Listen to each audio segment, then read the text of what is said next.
Welcome to today's yoga teachings. Today we are focusing on Nauli Kriya, which is the churning of the abdominal muscles. It's a very powerful purification technique from the science of Hatha Yoga purification. And this technique happens to churn the muscles of the abdomen in such a way that it massages the abdominal cavity, and it has a positive benefit on all the organs in the abdominal cavity. I'll be teaching how to do this step by step, and this also, as we do the practice, creates a fire at the level of the navel chakra. And that navel chakra is responsible for our willpower, our dynamism, our ego, and balancing us at this level. And when we do the fire building, it sends the energy up, which is one of the key practices of sublimation, to move that energy up into the higher centers, the higher chakras. So it's got a lot of levels, as do all of our yogic practices. It's physical benefit, energetic, but it also is very enhancing for the mood. It's an uplifting sensation in the mood, and it changes the clarity of the mind. So all of our deep yoga hatha practices actually have 4 levels that they affect: physical, energetic, emotional, and mental. And we need to understand that as we move into our practice, because that helps us to focus on the benefits that we are receiving. Now we're going to go into this one step at a time, and the idea is to do at least 12 rounds, and basically there's different steps. The first step is to learn to isolate this middle pillar, it's called, and we do that by moving the stomach in and out slowly, and with practice we start to gain control over these muscles.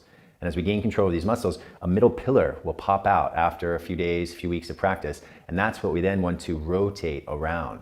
So first step is learning how to isolate that middle pillar. Then after we get that, we're going to learn to move it to one side, then to the other side. And finally, the last step is learning to move it in one direction and then the other. And we do this after a deep exhalation through the mouth, and this practice is done with the lungs empty. It's a bit of an advanced practice, but anybody can do it as long as they're not pregnant or menstruating, and if they don't have any already major issues in the abdominal cavity.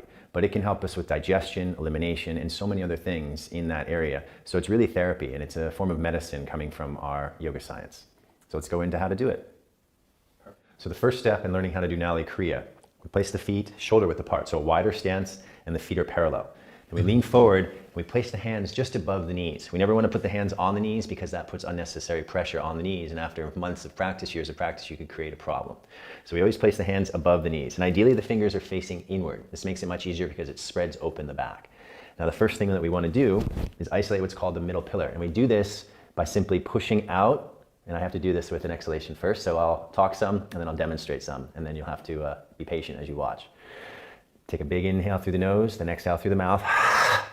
Get all the air out, a couple extra gasps to finish that.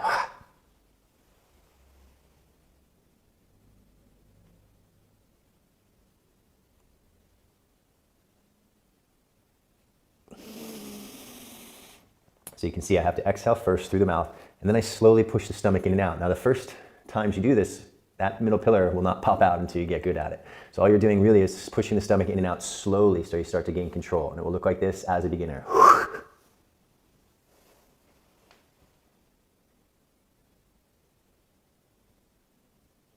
Hard for me to even do it without popping the middle pillar out. But the idea is, as you're learning, push that stomach out slowly, not just letting it pop out or flop out or push it out quickly. Push out slowly with control, pull in slowly with control. And you do that as many times as you can with the lungs empty. Remember, you have to do this with the lungs empty. That's the only way to do this. That's step 1. And eventually, after days and even weeks, and trust me, once you get this feeling, it's so good to do this purification every morning because it creates such a sense of purity and cleanliness in all the abdominal cavity, and that energy rising awakens the mind. So it's worth taking the time to invest to learn this practice. Now the next practice, after you learn how to isolate this middle pillar, is you start moving it to the side, and I'll show you what it looks like. I'm going to place both hands now on one knee. I exhale through the mouth, empty the lungs, and as I lean forward, I push my pillar out towards the knee. And as I lean back, I push the pillar back in. And then this is my next practice, just learning how to master the movement of these muscles. So this is what it would look like.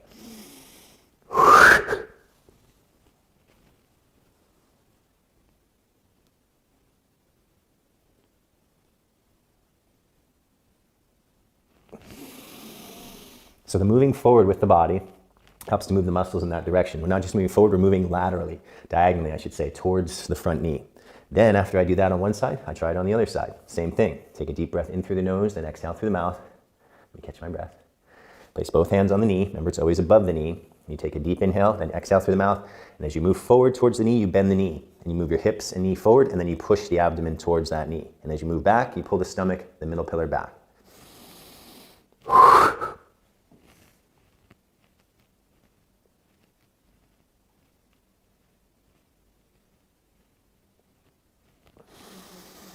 So that's step 2, learning how to move the pillar side to side. Just do one side at a time, one breath. And as you start to do this practice more, you learn how to hold your breath with the lungs empty longer and longer. If you can only do one, that's fine. Just start where you feel comfortable. There's no need to cause stress in this practice. The idea is to be relaxed. The final practice is learning how to move that in a circle. And there's a couple things you can do to help that movement. The first thing is just take it slow, okay? This is really important. But the next thing is if you move your buttocks a little bit, it's like you're doing a dance, that'll help get the muscles moving. Eventually you don't need to move the buttocks once you get very good at mastering the muscles. So I'll do the first step first, and this looks like this.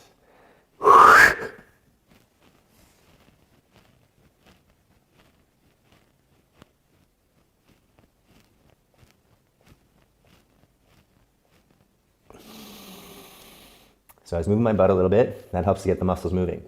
Now, if you can't hold your breath that long, just do one direction. Do a couple rounds, 2 or 3 rounds in one direction. Take a breath, relax, then do the same amount on the other direction to keep balance. But eventually you get good enough with holding the breath, and you can do 5, 10, 15 rounds in one direction, and the same number, 5, 10, or 15 in the other direction.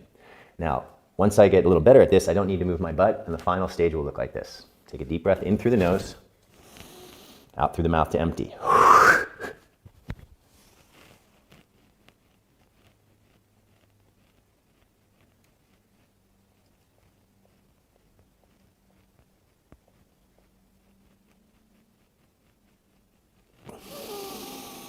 Then, take a deep inhale and hold. Hold the breath in the lungs and let that energy move up, the sublimation. So, you could see I move it same direction or one direction 10 times, other direction 10 times, and then I move the middle pillar in and out again 5 to 10 times. This creates tremendous heat, healing, it's therapy. And then after you do that, you take a deep inhale through the nose and you hold the breath. And as you're holding the breath, that fire that you just built sends the energy up. And that's the sublimation process. That's what we want to do with our practice. Send that energy up. First place it goes, the heart. It opens the heart, then into the throat, and all the way into the energy centers, the chakras in the head. Extremely beneficial for all the levels of our being. So I hope you enjoy the practice. Take your time. Be patient. Sometimes it takes a few weeks. It's okay. If you stick with it, you'll have these benefits for the rest of your life. So it's worth trying. Good luck.